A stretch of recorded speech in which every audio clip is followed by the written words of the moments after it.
municipales. Bueno, pues esa parte de la ciudad es la que íbamos a asignar al tráfico fluido y la otra parte de la ciudad dijimos, vamos a trabajar con otros criterios. Esta es la parte de la ciudad de los arquitectos, la de arriba la de los ingenieros y la de abajo la de los arquitectos. Ahí se diseña espacio público, ahí nos traemos a Yangel, a toda la panda de arriba y arriba pues nos traemos a todos los modernos del transporte y del tráfico. ¿Saben lo que ha pasado con esto? Porque esto hemos ido con él a todos los sitios y lo hemos intentado meter en todos los planes. ¿Saben lo que ha pasado? Cuando hemos empezado a hacer cálculos en las ciudades de la necesidad que teníamos de viario para hacer esa ciudad de coche, y no hablo ya de la experiencia personal, que también está UNESCO trabajando con este mismo programa casualmente, cuando hemos empezado los estudios, en todas las ciudades nos da que las necesidades que tenemos para funcionar las demandas actuales de tráfico motorizado sin restricciones y suponiendo que van a seguir yendo en coche los mismos cochistas que hoy, es inferior al 30% de la totalidad del viario de cualquier ciudad. Les hablo de Granada, les hablo de Jaén, les hablo de Málaga, les hablo de Quito, les hablo de un montón de ciudades del mundo. Nunca es superior al 30%. ¿Qué significa esto en la práctica?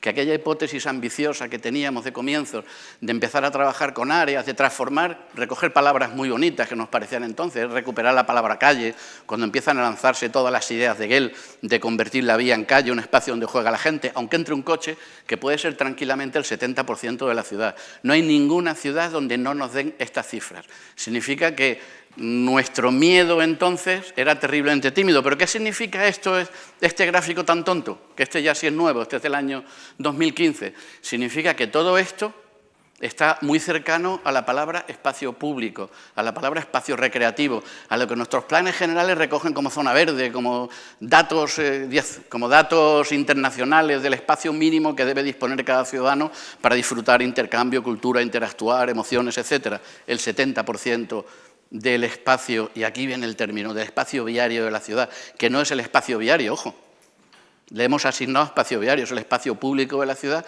podemos remodelarlo, o por lo menos tenemos un instrumento base para empezar a trabajar, y aquí entramos ya en la segunda parte de la historia, empezar a trabajar ¿en qué? Y recupero las figuras del principio. En los planes de movilidad, no, porque no me sirve de nada si luego mi departamento de obras y mi departamento de urbanismo sigue haciendo lo mismo. En los nuevos planes que tenemos que empezar a revisar en las ciudades, en el nuevo enfoque de los planes, y me permite trabajar con unos conceptos de espacios públicos muy distintos. Entonces, ya Vitoria lo hace tiempo. Vitoria es la primera ciudad que se lanza a la piscina y cambia la palabra movilidad de espacio público y lo incorpora. Pero ni siquiera eso, si es que hay que hacerlo al revés.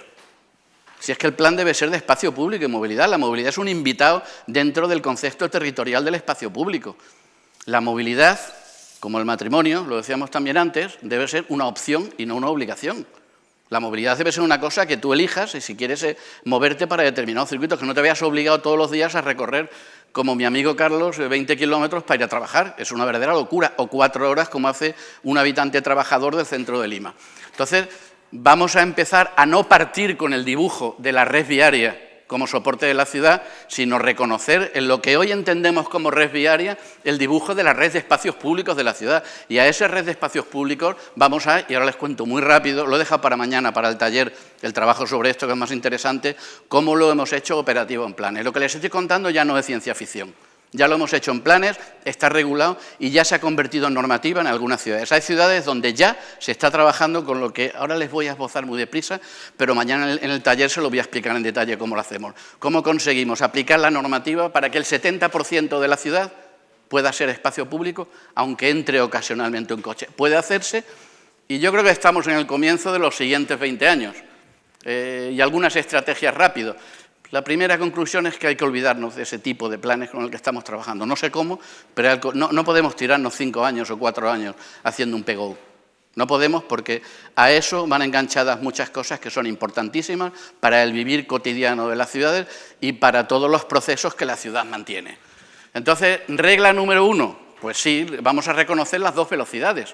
Vamos a recuperar todo lo que hemos hecho. Si hemos elaborado muchísimo material y muy valioso en estos 20 años, lo tenemos todavía disperso, pero recuperemos nuestras historias de Yangel y vamos a implementarlo como un instrumento más en la ciudad. Vamos a incorporar la calle como un espacio público. El 70% de las calles de la ciudad, el 70%, que es mucho, ¿eh? Es mucho. Ahora les enseño algunas cifras. Y no sé si se acuerdan ustedes de cuando hacíamos estos modelos de cómo organizar el viario, que es la base de todo. Bueno, pues estamos por aquí. O sea, en el proceso de transformación de esto a esto, no estamos ni siquiera en la segunda pauta de estrellitas. Y el modelo es el siguiente. Si queremos llegar a figuras de proximidad, a barrios, etcétera, 6 reglas que hemos presentado con un equipo del Banco Mundial para hacer lo que debe ser el futuro de los planes de movilidad. Y luego las discutimos. La primera, hay que diseñar, pero de verdad hay que diseñar desde el peatón pero diseñar con todas las consecuencias. Hay que decir qué parte de mi ciudad puedo solucionar peatonalmente. Y cuando vea qué parte puedo solucionar peatonalmente, la que me quede sin solucionar, empiezo a trabajarla con otros modos, no con las redes viarias, que empezamos con las redes viarias siempre.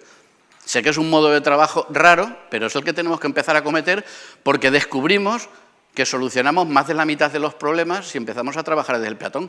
Por lo tanto, la prioridad en diseño, en inversiones, en gestión, debe ser desde la parte no motorizada. Segundo, decir que es intermodalidad y multimodalidad, que lo ponemos en todos los sitios y ni lo hemos definido. Intermodalidad es la secuencia de diferentes modos de transporte en el RIT del viaje. O sea, que hay una parte que va andando, otra parte motorizada pública, otra parte en bicicleta y otra parte andando. Entonces, cada una de esas secuencias tiene un valor físico y un valor de planeamiento. Y si generamos esa cadena de viajes con todas las consecuencias, podemos elaborar un montón de piezas urbanas que nos dejan hacer, ahora verán algunas de las imágenes, verdaderas barbaridades. Y multimodalidad es la primera capa de viario, la capa en la que sí asumimos que tenemos que meter la ingeniería de tráfico tal como la conocemos, con su semaforización, sus carriles, no tiene por qué ser exclusiva de automóvil privado, tiene que ser con carácter multimodal, que es lo que están haciendo estos señores en la Ciudad de Madrid y ante lo que se les levanta una parte de los grupos opositores. En las calles donde el transporte debe ser masivo, se puede funcionar con bicicletas, se puede funcionar con peatones y funciona de maravilla. Segundo, vamos a olvidar ya el término movilidad y el objetivo es accesibilidad. Muy bien, ya verás. La capacidad de la ciudad no tiene que seguir... Todas las decisiones que se toman en movilidad se toman desde un principio que es el de capacidad del viario. La capacidad se elabora todavía con una fórmula antiquísima que es la de las autopistas norteamericanas. Aunque tienen adaptaciones a medio urbano, pero se sigue aplicando la misma fórmula de capacidad, es una capacidad pura física. Ya se está empezando a trabajar, también se está haciendo en algunos planes, el que la capacidad de una calle debe medirse teniendo en cuenta que hay gente. Que hay gente que va andando, que hay gente que va con niños, que hay gente que va con una bolsa, que hay gente que va con un carrito de ruedas y que esa gente tiene que incorporarse como variable a la hora de evaluar cuántos coches caben por una calle. En una calle no cabe, en una calle de un carril no caben 1000 coches, que es lo que dice el manual de capacidad. Caben 1000 coches si no hay nadie. Si hay gente, dependerá cuánta gente atraviesa andando, quién hay por allí, cuáles son las características, qué capacidad tienen de ser contaminados atmosféricamente con la calidad del aire. Entonces, hay que meter 3 variables más en la fórmula que se utilizan en todos los cálculos de capacidad del viario de todas las ciudades de nuestro país. Hay que meter 3 variables más y ya se lo adelanto. Se reduce la capacidad de toda la ciudad entre un 30 y un 40%. O sea, las fórmulas que utilizamos para admitir coches en las ciudades deben ser un 40% inferiores a las que tenemos. Sí, aceptamos que hay gente en las ciudades. Existen las fórmulas.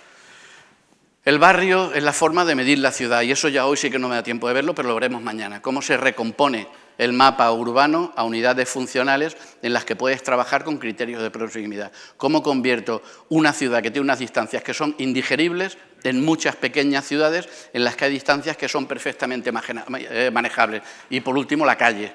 Ese 70% de la totalidad del viario de la ciudad, me da igual, a UNESCO le da un 50%. UNESCO en los cálculos que tiene, en vez de un 70 le da un 55, pero me da igual. Más de la mitad de la ciudad puedo convertirlo en espacio público. Este es un mapita que explica todo. Esta es una ciudad, en este caso es Cusco, que estamos abriendo ahora mismo este modelo. De toda la red viaria de Cusco, lo que hemos sacado hacia arriba sería el viario que necesitamos para que funcione lo que tiene motor. El resto no hace falta. O sea, se han hecho cálculos de simulación, le hemos metido todas las cargas de tráfico, con toda la ingeniería del mundo, y no necesitamos más que aquel viario azul que aparece por encima. Aquel viario es el 21% del viario de la ciudad. El 80% del viario de la ciudad no lo necesitamos para la carga motorizada. Ahora, ¿qué hacemos con ese otro 80%? Es la pregunta. Y eso es lo que vamos a ver mañana en el taller. Con ese otro 80%, que es lo que aquí aparece con muchas manchitas, empezamos a hablar de concepto de barrio, de concepto de áreas ambientales, de concepto de criterios de proximidad, de funcionamiento, etc. Esta es la transformación de la ciudad de Cusco, por ejemplo, que tiene 500.000 habitantes, en todas esas pequeñas manchitas, dentro de las cuales no hay ninguna calle en la que se permita que un coche circule a más de 30 kilómetros por hora, es decir, la ciudad es 30. Es posible con las cargas y es posible con los modos de trabajo. No se ha aplicado siquiera aquí los modelos de simulación de motorizado.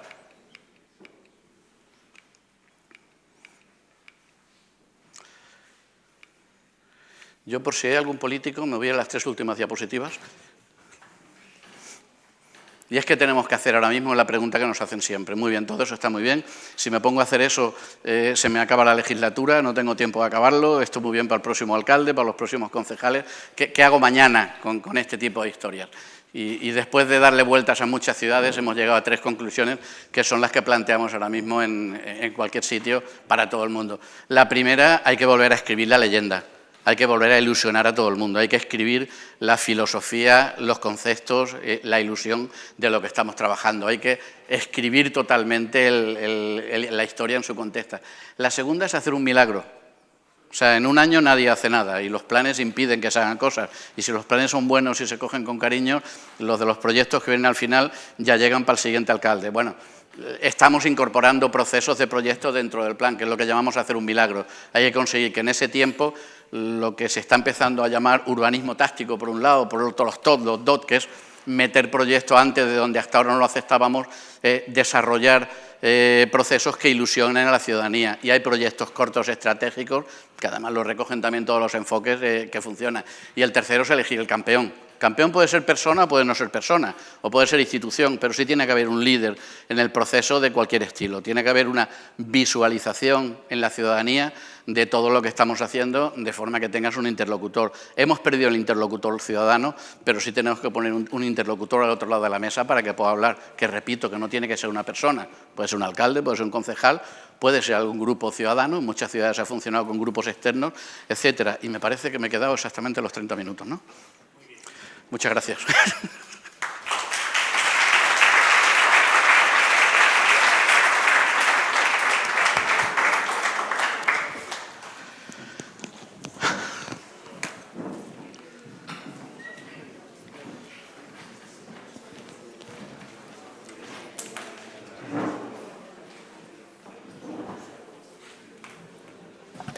Pues seguro que nuestros invitados están deseosos de contestar a las cuestiones que queráis plantear. No sé si tenemos micrófono en la sala. Vale. Si vais levantando la mano y vamos.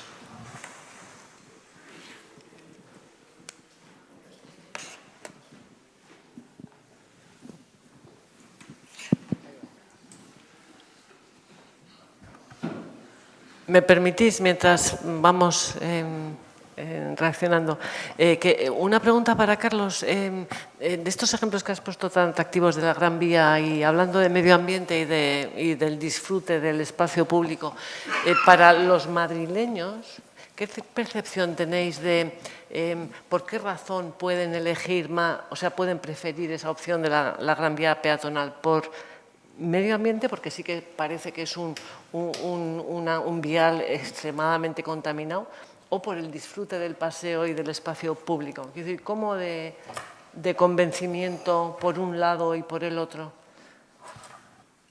Bueno,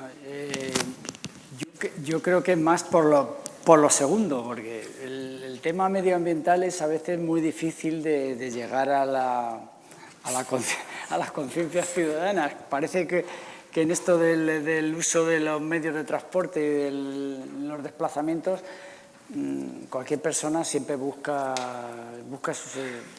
sus excusas o un poco como que justifica su movilidad diaria. No, es que yo hago esto, tal, y al final como hay cierto autoconvencimiento de que lo hace bien, que los que lo hacen mal son los otros. De hecho, a veces en medio de los debates pasa eso, ¿no? Entonces, yo creo que lo importante es que se visualicen esas posibilidades que tienen las calles de la ciudad para otros usos que te permitan ver que, como se suele decir, que esos otros usos son posibles sin que, y que la ciudad siga funcionando, ¿no? Entonces, esto, como ha dicho José Luis, cada ciudad está buscando un poco su modelo de convencimiento y es un poco lo que nosotros, por eso lo que he intentado presentar, hay una serie de momentos en que nos van ayudando a definir cuáles son esas medidas, porque las medidas pueden ser bastante clásicas, pero algunas son muy difíciles de gestionar y como no van a poder ser hechas en 4 años de la legislatura, lo que hay que intentar es dar un paso donde se vea que ese tipo de medidas son posibles, ¿no? Pero vamos, yo creo que el medio ambiente cada vez va a ser más importante. Nosotros precisamente nos hemos dado cuenta de que, primero, plantearlo como un tema de salud lo comprende la ciudadanía y además eso, que no es el primer sitio donde vengo a contar este plan. Ocurrió que el año pasado pues hubo en Sao Paulo unas jornadas de ámbito regional amplio, porque aquello es enorme, ¿no? El estado de Sao Paulo. Y nos invitaron a Madrid y éramos un poco los representantes del viejo continente, ¿no? Entonces, claro, coincidí allí con alguien que era de la ciudad de Nueva York, donde estaba contando un poco, algunas de esas imágenes que he puesto, un poco la estrategia de espacios públicos que se desarrolló con el alcalde anterior y también pues, con una de las ciudades que son referencia en el transporte público y un poco en los temas de regeneración urbana, la ciudad de Medellín. Y con Buenos Aires, que era una ciudad donde uno de los, probablemente su proyecto más importante era haber transformado el gran eje de la avenida 26 de Julio con una plataforma gigante de transporte colectivo, reciclando los sistemas de transporte público, muy en la línea que hizo en su momento Bogotá, pero digamos, no en una autopista, sino en la principal eje de la ciudad. Entonces allí nos pidieron que fuéramos a contar lo de esto de que por qué el plan de calidad del aire era la estrategia municipal para todo lo referente a espacio público y a movilidad. En ese sentido, para nosotros, de luego, es importantísimo, porque yo creo que estos temas la gente, o sea, las personas lo comprenden, ¿no? O sea, que podía, sobre todo en las grandes ciudades, porque tenemos verdaderos problemas de contaminación que son de una escala muchísimo superior a las ciudades medias, pero vamos, yo creo que es un tema importantísimo y cada vez más va a serlo para el futuro, ¿no?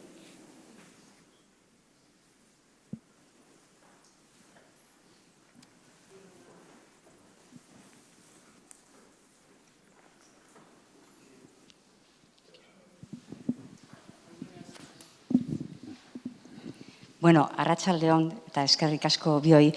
Esta pregunta es más bien dirigida igual a José Luis.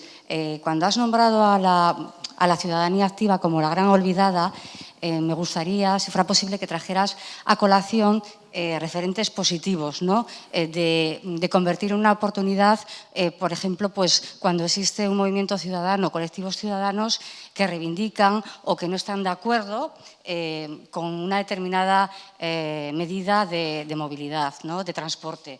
Y también, si tuvieras algún ejemplo de la administración que trabaja de forma transectorial y trabaja de una forma transversal estos conceptos que has utilizado como la accesibilidad universal y todas estas cuestiones, ¿no? Y lo de poner en valor el espacio público, si nos pudieras traer algún ejemplo. Y luego, como has visto también referencias a Cuzco y alguna otra ciudad pues del continente de Sudamérica, si tiene que ver la idea o la idiosincrasia y la forma de entender el mundo, lo del buen vivir, ¿no? que se está reflexionando en Occidente, que nos viene de allí, ¿no? Una aportación hecha desde ese continente con lo que significa el buen vivir y el cuidado, poner el centro de la vida a las personas y estas cosas, ¿no? Simplemente, es que ricasco. Desgraciadamente, las mejores experiencias que puedo poner encima de la mesa de implicación activa a nivel de profesionalidad del ciudadano es de los países nórdicos.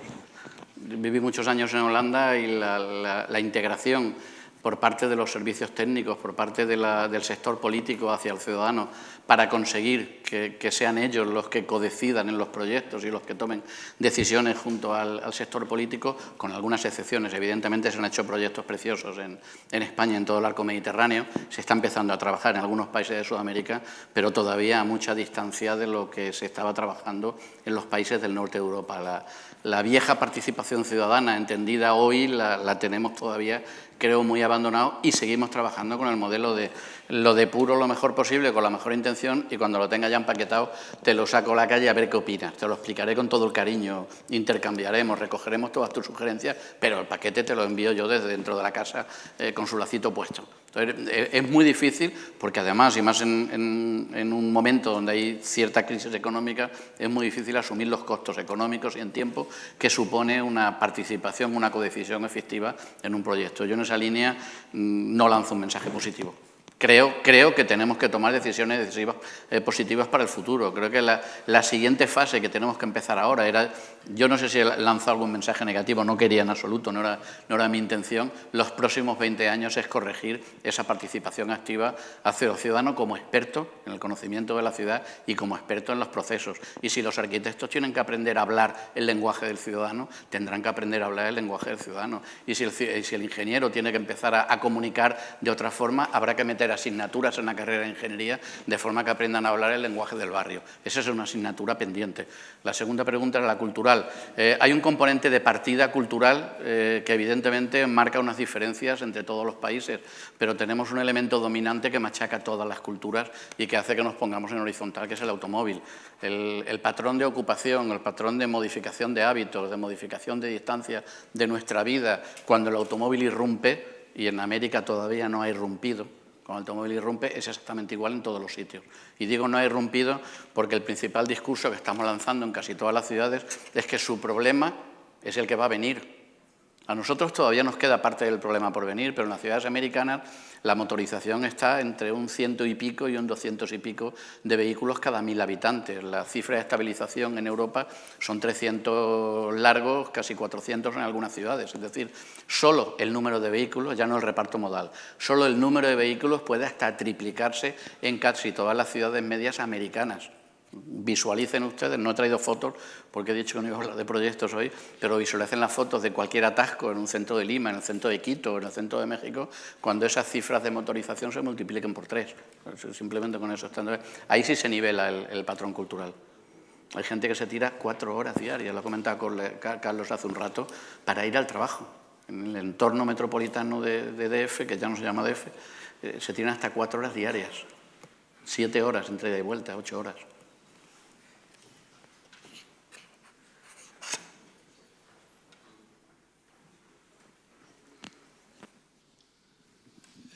Arratsalde León, buenas tardes. Bueno, yo siguiendo con el ejemplo que acabas de poner, la importancia de la participación, etcétera, etcétera, se me ocurre preguntar a cuántos grupos de ciudadanos interesados en la movilidad habéis invitado para el taller de mañana.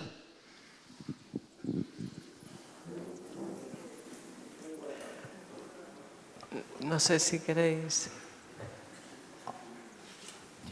Josu o Alfonso. ¿Lo sabíais?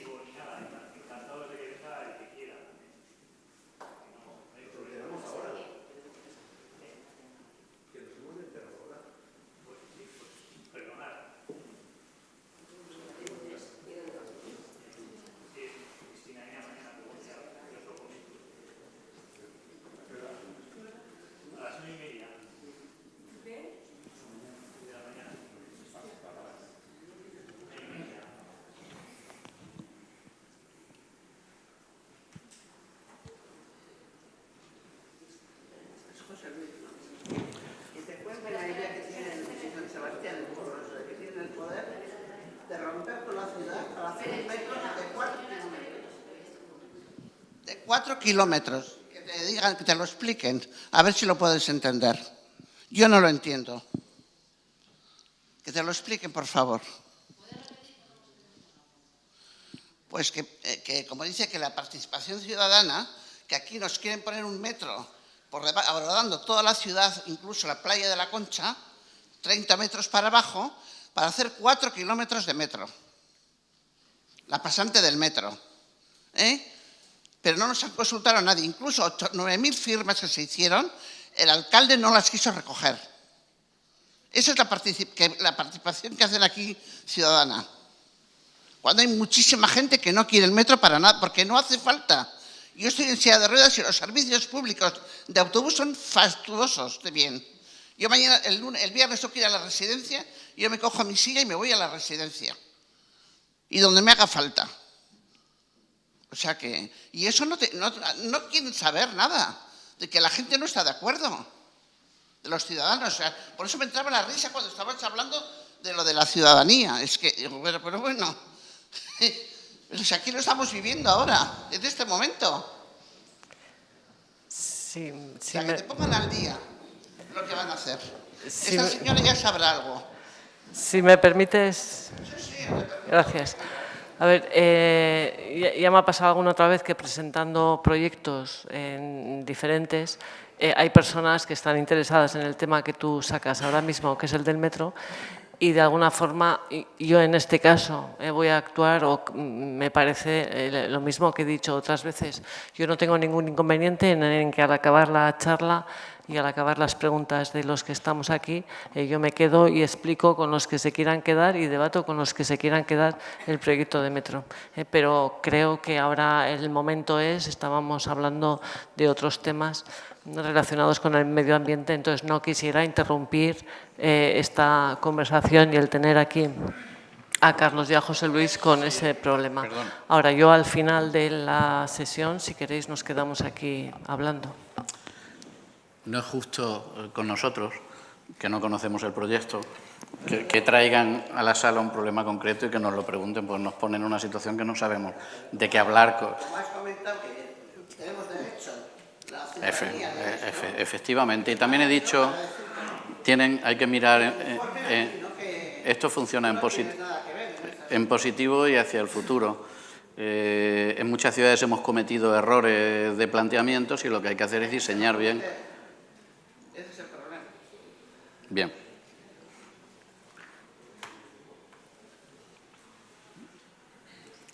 Sí, allí atrás. Lleváis allí atrás y...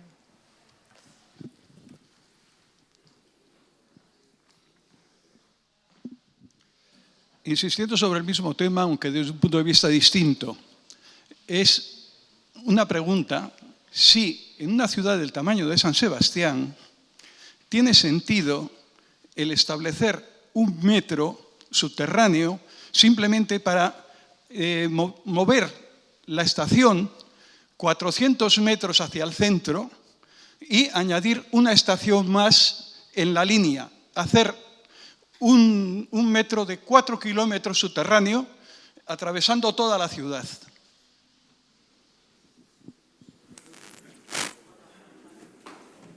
Es lo mismo. Que no, yo creo que sí que, vamos, no sé si quieres decir tú, por eso.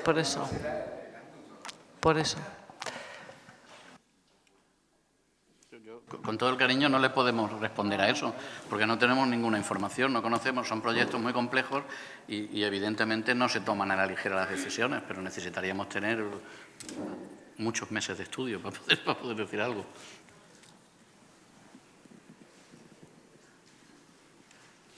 Venga, por aquí delante. Un momentito que habían pedido la palabra aquí y luego voy ahí en medio.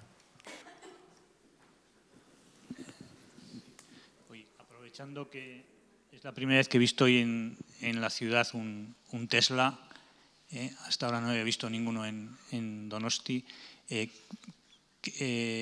La industria nos está vendiendo que el coche eléctrico es una cosa maravillosa y que nos va a solucionar todos los problemas de calidad del aire y de movilidad en las ciudades.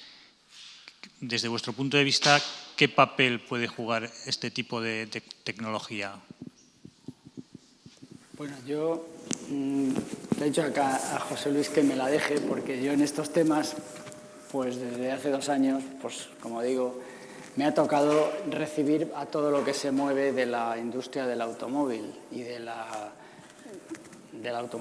automóvil eléctrico y del híbrido y de todos. Bueno, yo con respecto al Tesla en concreto, la información que tengo por otros colegas más o menos que ya lo han estudiado, es que simplemente la producción de un vehículo Tesla gastas más energía que lo que gasta un vehículo útil perfil alemán Volkswagen supercontaminador, hablando como me gusta decir, es decir, de lo que ha ocurrido con el tema del diésel en los últimos años,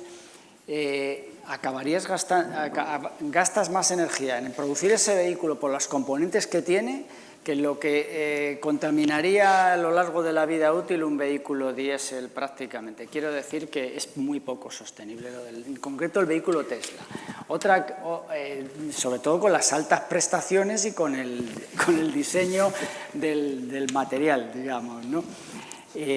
Aunque luego la energía sea eléctrica, no contamine localmente, pero sí contamine globalmente, porque la energía eléctrica se produce, se transporta con un 40% de pérdidas, a no ser que el propio sistema del propio vehículo tuviera algún sistema de fotovoltaico o que la propia captación se produjera en el mismo vehículo, lo cual quiere decir que desde ese punto de vista pues no es muy sostenible. Y quería contarlo porque lo que he dicho en algunas de las imágenes es verdad. Toda la industria del automóvil, o sea, todas las empresas prácticamente han pasado por la ciudad de Madrid. Madrid, pues por una decisión de una empresa del automóvil que se llama Mercedes-Benz, puso en Madrid un sistema de coche compartido eléctrico que se llama Car2Go, ya existía en otras ciudades, pero el modelo de Madrid lo que hacía tenía una novedad de que utilizaba bases de recarga eléctrica fuera de la vía pública. Y entonces, claro, es como muy favorable para las personas que lo quieren utilizar. Vamos, yo esto siempre lo cuento un poco en clave personal, porque mi hija pequeña, que vive fuera, vive en Londres, pero cuando viene aquí, sus amigos, que son de Pozuelo es uno de los, es próximo a donde nosotros vivimos, pero es uno de los sitios de mayor nivel de renta y tal, y bueno, pues digo que manejan, vamos, se suele decir, vamos, que no tienen poca capacidad adquisitiva. Bueno, pues han cambiado su modelo de utilización de fin de semana para venirse a divertir a Madrid y lo suelen dejar el vehículo todoterreno en mi barrio y desde allí pues se van en transporte público y se mueven habitualmente con el Car2Go, con un sistema eléctrico. Bueno, pues nosotros, un poco por la información que nos da, esto es una cosa anecdótica, pero por la información que nos da el operador, está funcionando bastante bien. Entonces, ¿qué es lo que ha ocurrido desde hace 2 años? Que al año siguiente vino el segundo operador, que es EMUF. Este año preveíamos que vendría el tercer operador, que todos siempre tienen detrás una empresa del automóvil. Ahora el que viene, que no va a venir la semana que viene, Semana de Movilidad, pero va a venir en 15 días aproximadamente, un mes, va a ser el grupo Renault más una empresa de servicios y gran constructora como es Ferrovial, el grupo de servicios de Ferrovial. ¿Por qué cuento esto? Porque ya hace tiempo que alguien nos reunió a gente que estábamos metidos en estos temas, yo ni siquiera estaba de coordinador de movilidad en el ayuntamiento, sino que yo pues era un trabajador de un distrito, llevaba los servicios técnicos y tal, pero siempre me he relacionado con estos temas desde que la época que estuve en el ministerio. Nos reunió un grupo de gente porque había otra gran constructora española que estaba pensando en utilizar un modelo parecido a la bici pública, o sea, bici que se va dejando compartida, digamos, para vehículo eléctrico, porque lo que sí que está claro es que las empresas del automóvil, y digo esto porque es que el cuarto operador ya vino hace tiempo, es un grupo BMW y va a venir a Madrid con su proyecto. Y resulta que nos hemos convertido de la noche a la mañana en una de las ciudades piloto en lo que llaman electromovilidad. Bueno, esto es debido a que también Madrid pues, tiene huecos en la normativa. Evidentemente, si tú le das demasiadas prioridades a determinados sistemas, pues hombre, es una oportunidad de negocio y tenemos volando alrededor de la ciudad a todo. ¿Qué quería decir? Pues que las empresas constructoras de automóviles ya tienen claro de que su objetivo de aquí a unos años no va a ser vender coches para coches 1 o 2 o 3 vehículos familiares, dependiendo del nivel de renta que tengan de un barrio de la periferia sur de Madrid o un barrio de la periferia oeste o de la zona extensiva oeste de Madrid. Quiero decir que eso ya lo tienen asumido, o sea, que el modelo de utilización del automóvil va a cambiar su forma de funcionar, pero no solo relacionado con el vehículo eléctrico, que eso sí que es verdad, que se contamina menos localmente y que en el fondo, pues también es verdad que este modelo de vehículo compartido, que es el que va a acabar habiendo poco a poco, porque a los jóvenes ya no les interesa tener coche, esto no lo digo yo, ya está ocurriendo con encuestas, ya se están diciendo en Alemania o en sitios de estos, donde ya a lo mejor es más importante el iPhone que el automóvil. O sea, esto es las generaciones estas, cuando sean las que están en los 30, 40 y están en los ámbitos decisores a lo largo de la ciudad, evidentemente esto va a acabar cambiando, lo cual quiere decir que sí, que hay un tema muy de debate, pero claro, que tiene su papel, hasta dónde llega la ocupación del espacio que hace el vehículo eléctrico, que el problema, yo creo,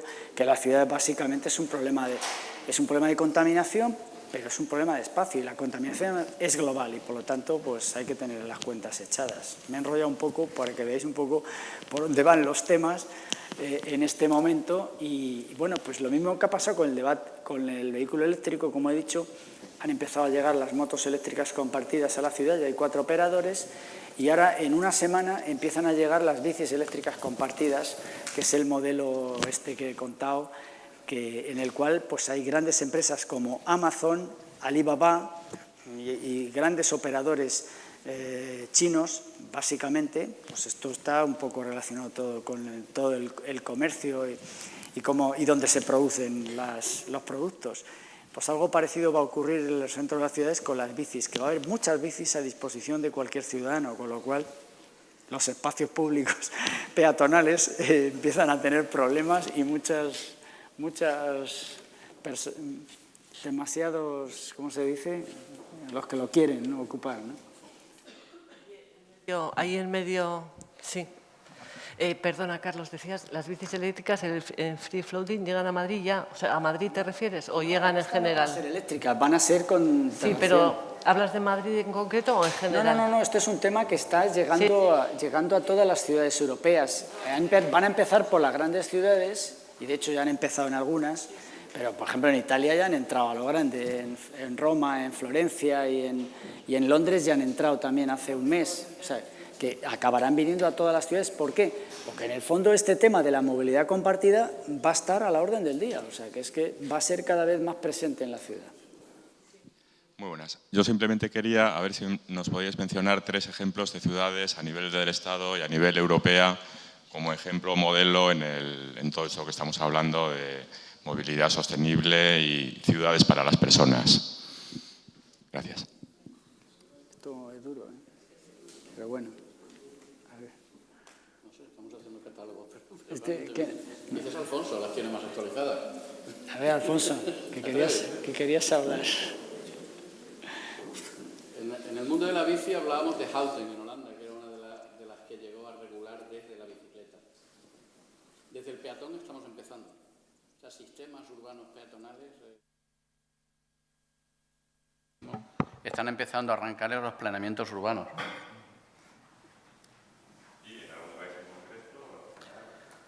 Sí, bueno, hay ciudades de referencia en determinadas temáticas, pero que en este momento pues, tienen planes. Por ejemplo, Helsinki es una ciudad que está desarrollando, siendo que tiene un clima muy difícil durante más de medio año. Es la otra ciudad donde me ha tocado contar lo del plan de calidad del aire, por eso lo puedo contar, porque estuve hace unos meses y tenemos mucha relación entre Madrid y Helsinki. Están viniendo gente aquí a Madrid, han venido tres equipos de planificación, estamos yendo allí.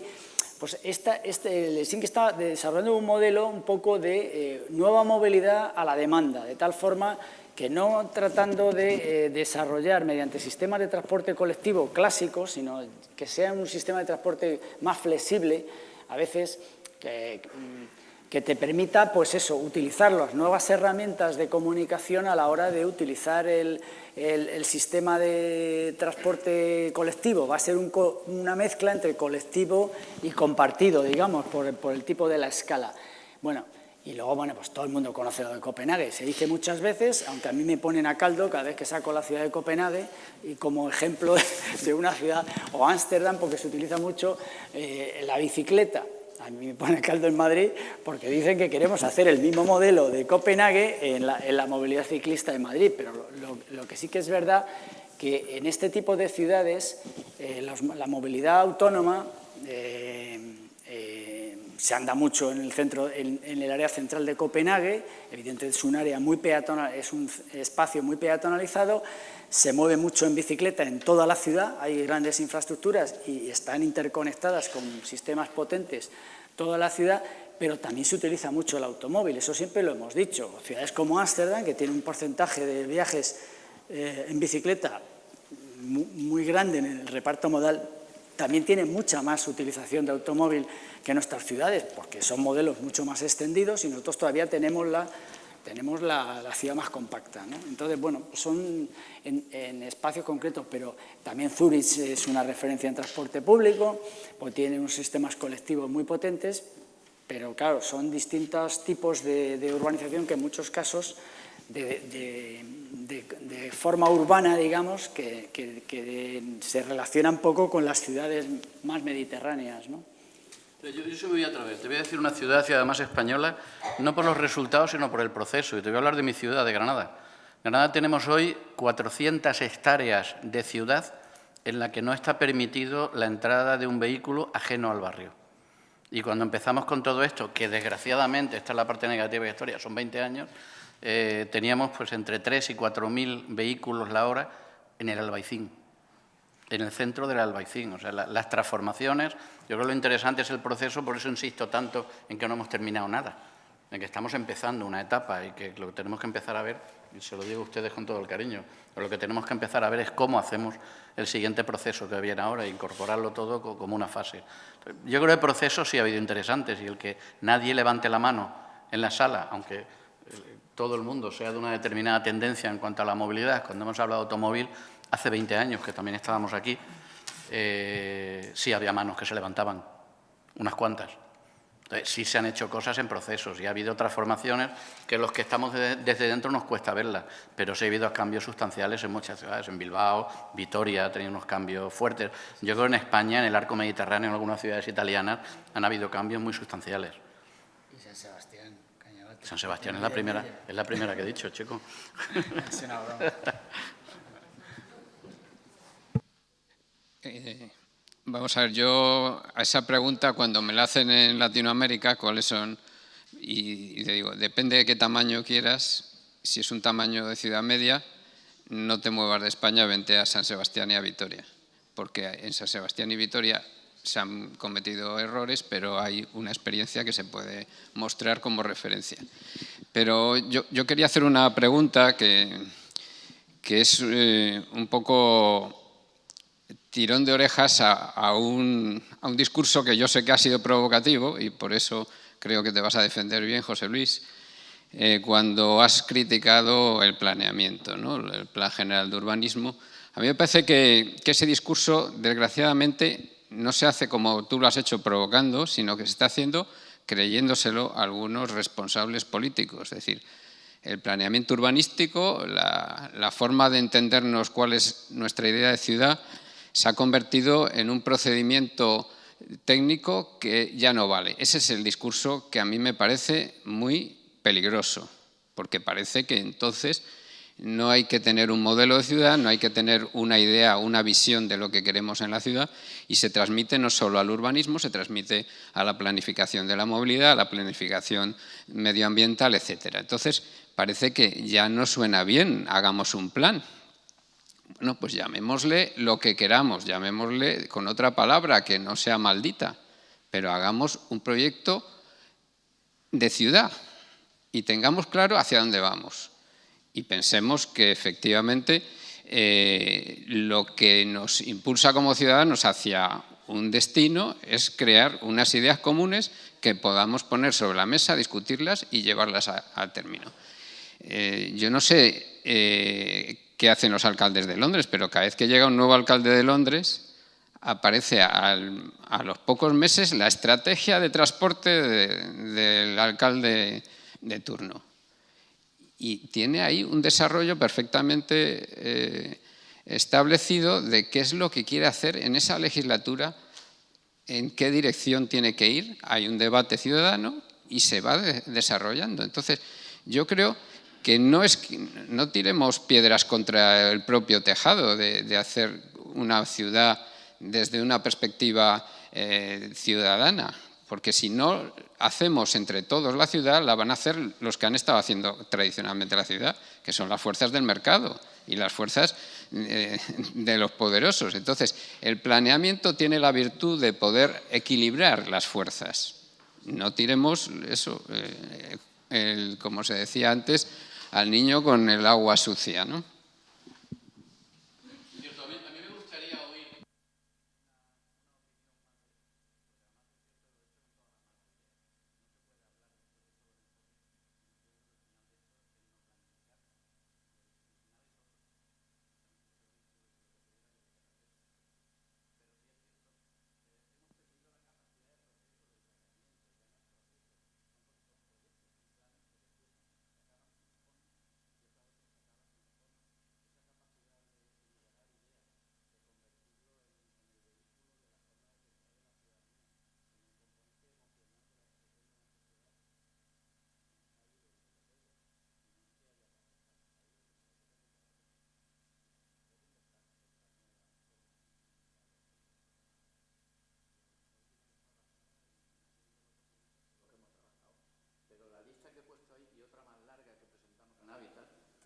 Me dijeron que era muy triste y por eso he quitado el 80%, es cierto. Y lo estamos traduciendo con pequeños parches, con documentos parciales. No estoy de acuerdo en que no se haga más planeamiento, hay que hacer. Sí que me gustaría, me extraña.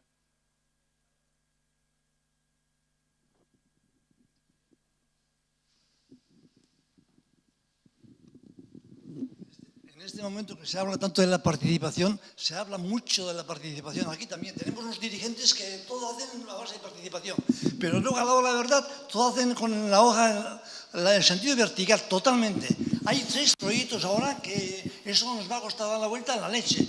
Uno es el metro, otro es la incineradora y otro es el tren de alta velocidad, porque eso nos va a crear la ruina a todo Euskadi. Porque el mantenimiento, porque ahí no va a haber gente para poder andar. Y eso va a tener unos costes de la rehostia. Y es que aquí somos tan listos, es que nos venden la parte positiva, todo es positivo. Y hay unos agujeros, que es una vergüenza de dirigentes. De planificación sobre todo, porque no hay participación. No hay participación, todo se hace de arriba abajo. Hay 4 dirigentes con 40 personas de intereses particulares y venga, todo el votaje para ellos. Y ahí toda cuenta el pueblo, porque la incineradora va a costar más de 1.500 millones. Y no hace falta, está demostrado que no hace falta. Pero es que somos tan orgullosos que queremos estar al último grito y eso va a tener unas consecuencias de la hostia. Así funcionamos. Venga, seguimos ahí atrás.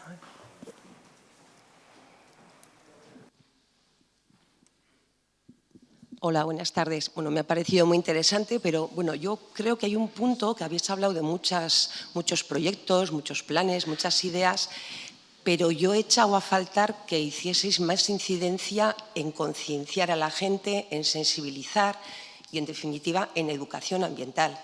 Creo que es un punto que no lo he visto muy reflejado y no sé si lo tenéis previsto o es algo que va a venir así dado por ósmosis o cómo va a ser.